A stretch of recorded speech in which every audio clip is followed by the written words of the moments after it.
Baik, assalamualaikum warahmatullahi wabarakatuh, sahabat. Kali ini kita akan membahas tentang pemupukan cabai setelah tanam. Ada HST ya, ada HST itu setelah hari setelah tanam, ada MST minggu setelah tanam. Sebelum pemupukan, tentunya kita harus mengetahui beberapa unsur yang dibutuhkan tanaman. Untuk pupuk itu sekarang kan banyak ya mereknya, banyak merek dagangnya, ada yang kemasan, ada merek Patani, ada yang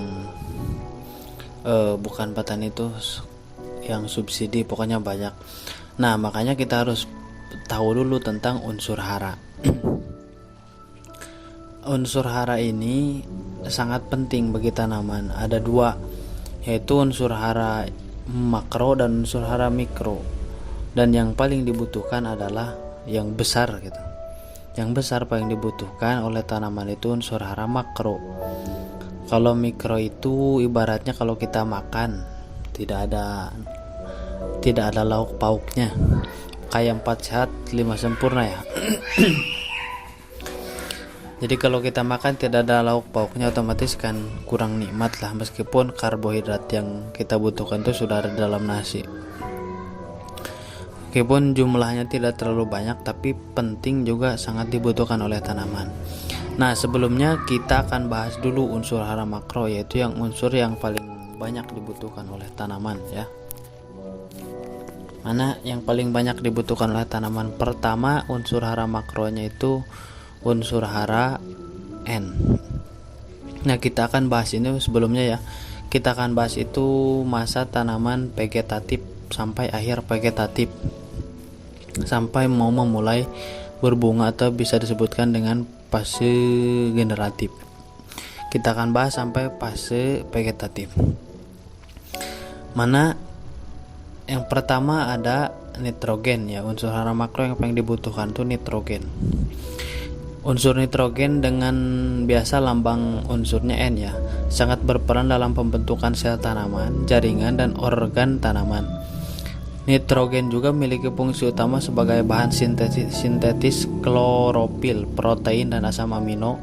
Oleh karena itu, unsur nitrogen dibutuhkan dalam jumlah yang cukup besar, terutama pada fase vegetatif bersama dengan unsur P. Nitrogen ini digunakan dalam mengatur pertumbuhan tanaman secara keseluruhan. Terdapat dua bentuk nitrogen, yaitu amonium NH4 dan nitrat. Nitrat itu yang cepat larut dalam air, NO3. Nah, itu yang pertama. Bagaimana kekurangan, ciri-cirinya kekurangan nitrogen? Kekurangan nitrogen itu dapat dikenali dari daun bagian bawah ya. Daun bagian bawah tersebut menguning karena kekurangan klorofil. Bagaimana kalau kelebihan dengan nitrogen? Kelebihan dengan nitrogen pun perlu diwaspadai. Ciri-cirinya apabila unsur N-nya berlebihan, warna daun terlalu hijau, tanaman rimbun dengan daun.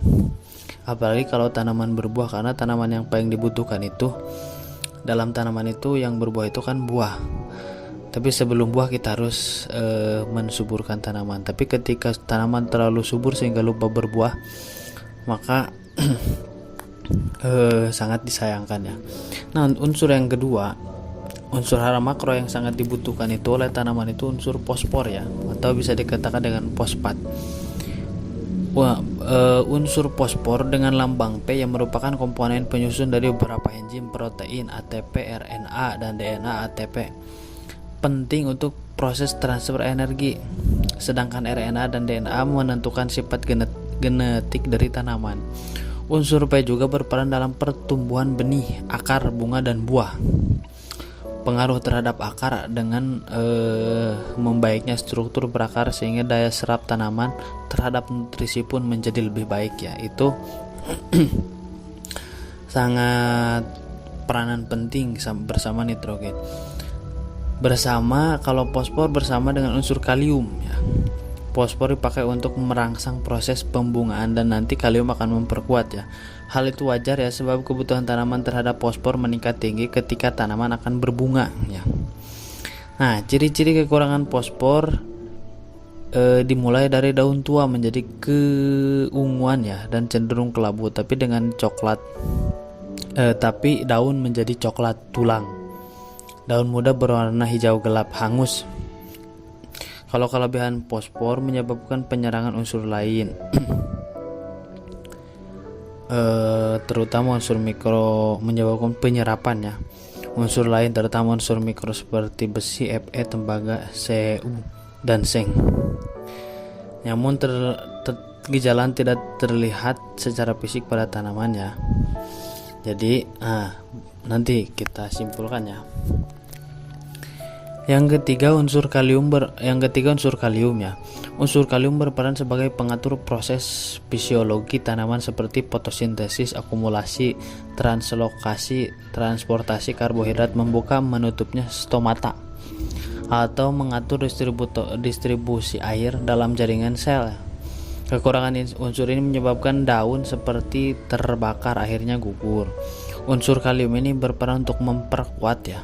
Unsur kalium berhubungan erat dengan kalsium dan magnesium. Ada sifat antagonisme antara kalium dan kalsium, dan juga antara kalium dan magnesium. Sifat antagonisme ini menyebabkan kekalahan salah satu unsur diserap tanaman. Kekurangan kalium ya.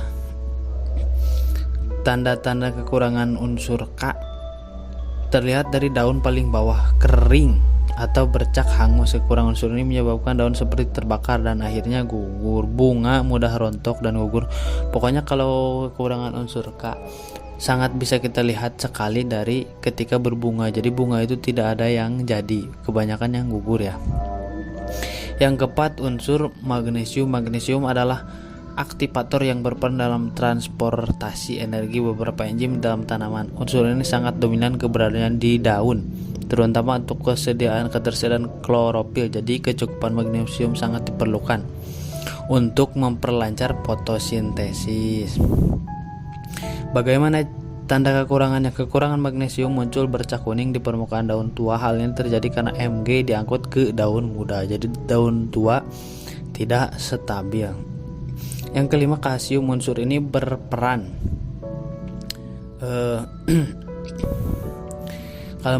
dalam pertumbuhan sel, komponen yang menguatkan dan mengatur daya tembus serta merawat dinding sel. Peran ini sangat penting pada titik tumbuh akar. Bahkan bila terjadi defisiensi kalsium, pembentukan dan pertumbuhan akar terganggu. Gejala kekurangan kalsium, titik tumbuh lemah, terjadi perubahan bentuk daun, mengeriting, kecil, dan akhirnya rontok. Itu kekurangan kalsium. Yang keenam ada belerang atau sulfur. Pada umumnya belerang dibutuhkan tanaman dalam pembentukan asam amino sistein dan metionin. Di samping itu sulfur juga merupakan bagian dari biotin, tiamin. Diperkirakan 90% sulfur dalam tanaman temukan dalam bentuk asam amino. Fungsi utamanya adalah penyusunan protein, yaitu dalam pembentukan ikatan disulfida ya. Tanda-tanda kekurangannya yang dibutuhkan tanaman sama dengan jumlah sulfur itu dibutuhkan oleh tanaman sama dengan jumlah fosfor ya. Tanda-tanda kekurangannya itu menghambat sintesis protein. Pokoknya sampai hampir sama seperti kekurangan fosfor. Nah, itu 6 unsur hara makro. Unsur hara makro yang paling dibutuhkan. Nah, sekarang kita akan bahas bagaimana cara pengaplikasian masa vegetatif 7H HST dan MST. Nah, kalau saya yang biasa saya gunakan itu sebut saja ya merek tokonya, merek pupuknya Nitrea. Jadi dalam fase vegetatif itu yang dibutuhkan oleh tanaman itu 2 yang paling dibutuhkan dalam jumlah banyak, yaitu unsur nitrogen dan fosfor. Nah, untuk cara pemupukan biasanya saya menggunakan kadang 4 kadang 5. Pertama yang saya gunakan itu nitrea ya. Yang kedua fosfat atau fosfor, yang ketiga kalium, yang keempat semprot kalsium, dan untuk magnesium sulfurnya saya menggunakan magnesium sulfur dari merek Paktani ya. Oke, cara pengaplikasiannya bagaimana? Cara pengaplikasiannya yang pertama 7 HST ya.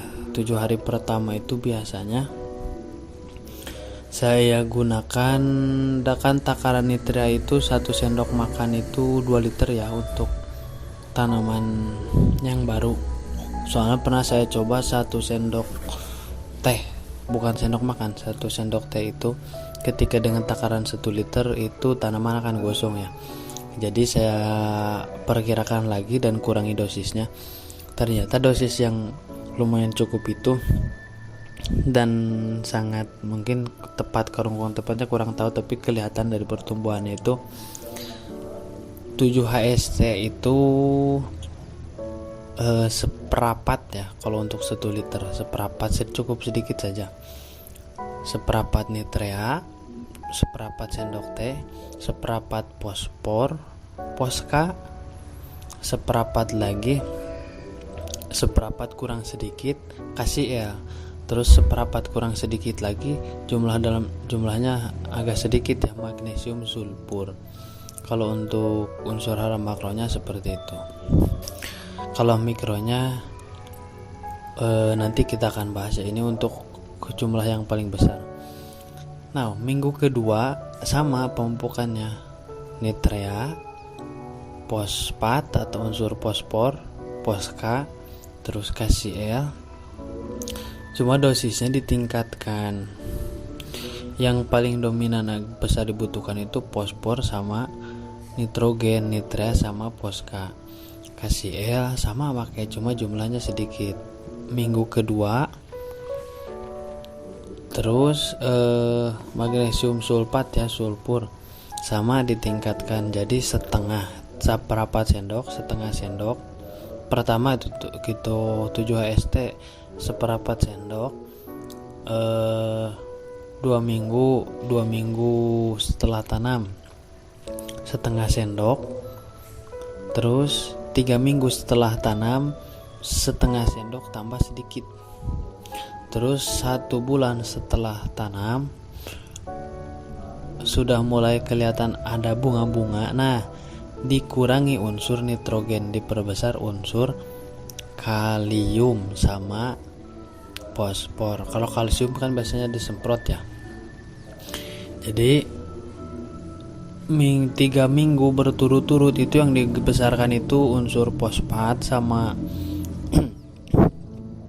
sama nitrogen, dan setelah minggu keempat yang dibesarkan itu fosfor sama kalium dan kalsium. Kalau kalsium kan disemprotkan. Magnesium sulfur itu standar dari awal kalau saya.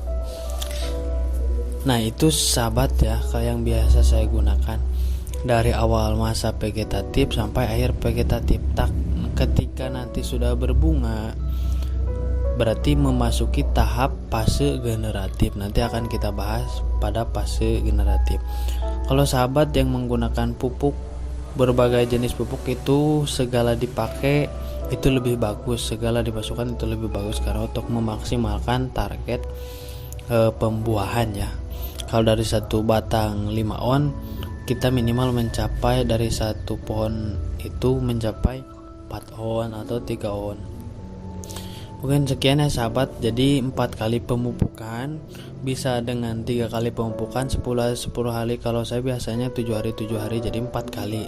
Yang keempat yang diperbesar unsur P dan K dua-duanya, kalium dan. Oke, untuk takaran per pohonnya itu, untuk pengocoran takaran per pohon itu 180 mili, atau bisa dikatakan dengan 1 gelas tidak penuh ya. 1 gelas tidak penuh. Kalaupun ingin tidak terlalu ribet, bisa juga sahabat untuk mencampurkannya. Nitrea seperempat, poska seperempat, KCl seperempat, magnesium sulfat seperempat. Itu bisa dicampurkan kalau mau ditabur. Kenapa nitrea ukurannya sama? Karena dosis nitrea ini 46% nitrogennya lebih besar daripada urea. Kalau dengan urea 1 sendok urea, yang lainnya setengah urea, yang lainnya seperempat. Yang pada masa vegetatif bisa juga urea setengah sama fosfor, yang lain seperempat. Pokoknya dalam fase vegetatif itu diperbanyak fosfor sama nitrogen, yang lain dosisnya secukupnya saja. Untuk unsur hara mikronya bisa kalian beli ya. Banyak. Apa saja yang dibutuhkan? Kalau merek tokonya banyak sih, ada yang dalam satu pupuk itu ada yang 2 atau ada yang 3 jenis unsur hara mikronya. Apa yang dibutuhkan? Nah, yang dibutuhkan itu unsur hara mikro boron, tembaga, terus seng atau zinc, terus besi, zat besi. Kelima MO molybdenum. Keenam mangan. Ketujuh klor. Ke-8 natrium. Ke-9 kobal. Ke-10 silikon. Ke-11 nikel. Nah, itu kalau dikumplitkan semuanya ya pada tanaman cabai itu akan menghasilkan, memaksimalkan sebagaimana yang sudah ditentukan dari toko. Umpamanya toko bibit itu menargetkan satu pohon itu potensi 5 on. Nah, itu kalau dimaksimalkan insya Allah terkejar, tapi jarang. Kalau ada juga itu sangat spesial lah, kalau menurut saya jarang ya, karena paling dari 5 on tuh 3 on sampai 4 on. 4 on itu udah bagus ya, 3 on pokoknya. Segitu ya sahabat, semoga bermanfaat. Semoga bermanfaat. Wassalamualaikum warahmatullahi wabarakatuh.